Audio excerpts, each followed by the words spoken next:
Datuk buat apa kat sini? Saya datang melawat Aisyah. Tak payahlah. Nanti Datin tahu kecoh. Nanti dia ingat ibu yang gila-gilakan Datuk.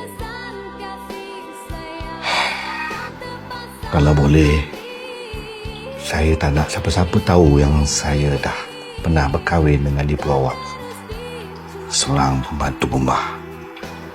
Saya takut reputasi saya akan jatuh nanti. Penting sangat ke taraf dan kedudukan?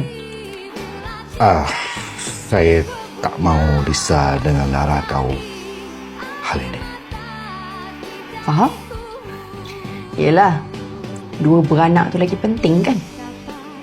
Macam inilah Datuk. Lepas ibu discharge, saya akan bawa ibu pergi jauh daripada sini.